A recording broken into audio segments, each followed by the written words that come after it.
Bonjour, aujourd'hui je vais vous parler de Nicolas Sarkozy et de ses problèmes avec la justice. Et pas nécessairement en tant qu'accusé d'ailleurs, parce qu'en ce qui concerne les écoutes avec Monsieur Buisson, en l'occurrence, c'est pas lui qui est accusé. Mais il se trouve qu'il est concerné, quoi, puisqu'il est plaignant. Euh, alors, en fait, hier soir je suis allé voir Le Loup de Wall Street. Et bon, je referai une vidéo sur le film par lui-même, mais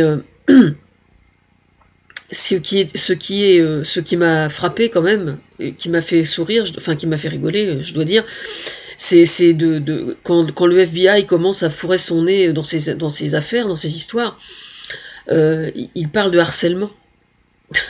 Alors évidemment, dès l'instant que quelqu'un de puissant et de friqué se voit faire l'objet des plus grandes attentions de la part d'un juge d'instruction, il parle toujours de harcèlement, quoi. Je dirais Eva Joly, elle harcelait aussi à l'époque quand elle était juge d'instruction, et puis le Front National, il est harcelé aussi, et puis tous les gens qui sont accusés de quelque chose, ils sont harcelés, quoi. Je veux dire, le harcèlement, c'est un sport national. Et voilà. Mais bon, moi je considère que, moi je trouve que c'est pas grave d'être accusé de quelque chose, d'autant plus que moi je suis accusé de harcèlement aussi. Alors vous savez, on n'est pas à ça près, franchement, mais sauf que moi, si vous voulez, la raison pour laquelle je suis accusé de harcèlement, je sais que ça donnera jamais rien parce que je sais que c'est faux, donc voilà. Alors que quelqu'un qui se trouve mis en accusation par la justice et qui sait qu'il a quelque chose à se reprocher, à part la phrase laissons faire la justice faire son travail, eh ben voilà, ben laissez la justice faire son travail et puis arrêtez de nous faire chier dans ce cas-là, hein, voilà. Alors, je trouve, moi, évidemment, assez, comment dire, je trouve ça absolument hallucinant d'être obligé d'en arriver là, quoi. Tout simplement. Je trouve ça... Alors, le problème, c'est que moi, je suis la première à prôner pour les autres États, hein, pour plein quand on me demande mon point de vue sur d'autres États, n'importe où dans le monde, je dis toujours que le fer de lance d'un bon gouvernement, c'est quand même d'avoir un très bon ministère, enfin un ministère de la justice le plus opérationnel possible, à qui l'on donne les moyens et avec des prisons qui tiennent la route, et dans les prisons, ce qu'il faut aussi pour que pour que les gens qui sont emprisonnés soient considérés aussi dans le plus possible avec dignité, et si possible les remettre, les aider à changer leur fusil d'épaule le jour où ils sortiront, quoi. Mais bon, là, c'est un débat un peu plus large, mais je pense vraiment que c'est important, quoi. Et notamment, évidemment, dans les sphères du pouvoir, et dans les sphères du pouvoir au sens large, c'est-à-dire au niveau des gros groupes internationaux, des gros groupes financiers, etc., etc. Alors oui, évidemment, ça fait beaucoup de monde à nettoyer, ça, entre guillemets. Oui, alors le côté « je lave plus blanc que blanc », eh bien, ça n'est pas Jean-François Copé qui en est à l'origine, hein. Non, non, non, non, c'est moi, et je le revendique, hein. Alors, y en a certains qui doivent se dire aujourd'hui, mais elle commence vraiment à nous faire chier, je le sais, et pour qui roule-t-elle? Mais je roule pour les écologistes et pour le Parti Socialiste. Si vous n'êtes pas encore au courant, vous êtes vraiment con, hein, excusez-moi, hein, mais faut vraiment faut mûrir un peu, hein. Alors, il y a des gens qui doivent se dire, mais ça va qu'est-ce qu'elle a à gagner, quoi? Qu'est-ce qu'elle a à gagner? Alors, bah écoutez, pour l'instant, je n'ai même pas, vous voyez, aujourd'hui c'est la journée de la femme, je ne bénéficie même pas de la reconnaissance intellectuelle de tout ce que je fais. Alors, c'est pas pour que ça me rapporte du pognon, hein. Voilà. Alors, évidemment, comment fait-elle comment est-ce que je fais, moi, pour fonctionner en dehors de l'argent, en dehors de tout aspect mercantile? Et là, si j'avais autant de pognon que j'en fais chier plus d'un, eh ben vous avez pas fini d'en chier, hein, dans ce cas-là, parce que moi personnellement, alors en plus c'est vrai qu'hier soir j'ai vu Le Loup de Wall Street, eh ben c'est pas avec ça que je risque d'être tenté de m'intéresser vraiment au pognon, hein. Je peux vous le dire, hein. D'ailleurs, dans un de mes projets politiques, là, il y a la reconnaissance du statut de travailleur bénévole. C'est vous dire, hein, si je m'intéresse au pognon. Bah oui, et voilà. Alors évidemment, c'est pour ça que ça fait chier tout le monde, parce que normalement, quand on a des compétences, on essaie d'être rémunéré. Alors moi, évidemment, j'aimerais bien avoir un bulletin de salaire et tout, hein.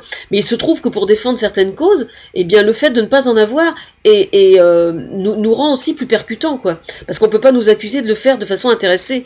Et ça, évidemment, ça fait chier tout le monde. Et ça fait chier aussi certains juges d'instruction qui sont peut-être pas très clairs, ou certains avocats, ou ça fait chier tout le monde. Ça, pour faire chier tout le monde, ça fait chier tout le monde, et j'en suis parfaitement consciente. Mais donc voilà.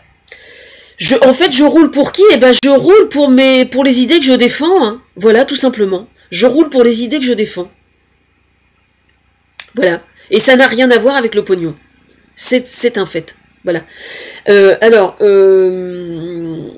Sinon, au sujet de... Donc les gamelles, il va falloir les assumer, hein. Voilà, il va falloir les assumer.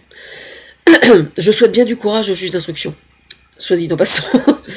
Mais, alors si jamais il y a quelque chose de vraiment pas clair au sein d'autres partis, eh bien il y aura le ménage de fait de la même façon, hein. Je ne citerai pas aucun nom, mais bon, de toute façon, au sein du Parti Socialiste, on a déjà fait preuve du fait que ce parti je lave plus blanc que blanc, indépendamment de M. Copé, avec l'affaire Cahuzac, on a déjà montré, je crois, qu'il n'y avait pas d'exception avec les gens du PS. Et si jamais il y a d'autres personnes au PS qui ont des gamelles au cul, comme on dit vulgairement, eh bien ça va se trouver nettoyé de la même façon, il faut le savoir. Et au sujet du Front National, pareil, voilà, hein. De toute façon, il va y avoir des lois qui vont être étudiées au sujet du financement des partis politiques, et moi j'ai un projet par rapport à ça, le financement des partis politiques. Et sur ce point en particulier, le gouvernement est au courant depuis longtemps. Donc je pense que ça va être étudié, ça va se faire. Si ça n'est pas encore sorti, c'est tout simplement parce que ça vient de chez moi, et que donc c'est moi qui en suis la maman, et donc c'est normal que ça ne sorte pas tant que je ne suis pas sortie, moi, du placard. Voilà. Au sujet des juges d'instruction, par contre, pendant qu'on y est, on va continuer.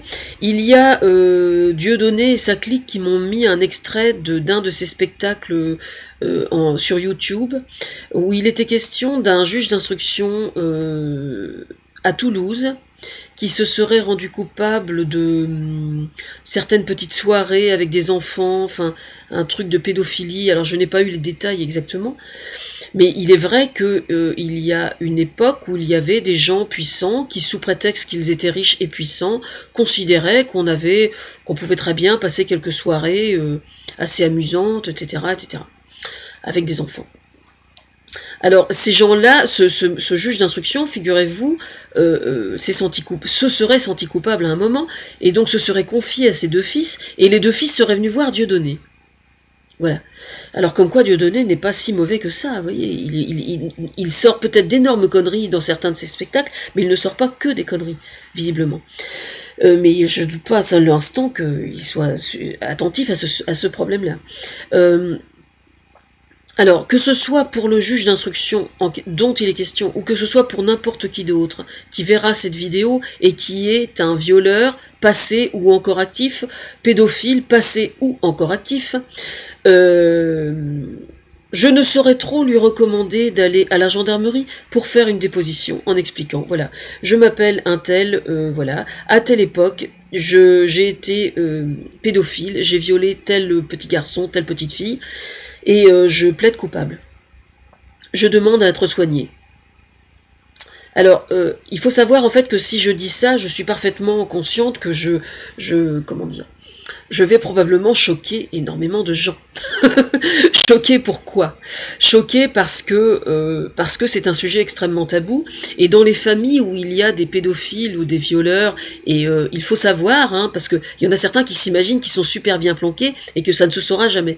Alors il faut savoir que la victime va trouver de plus en plus facilement le courage d'aller porter plainte, et que de toute façon la période comment on dit,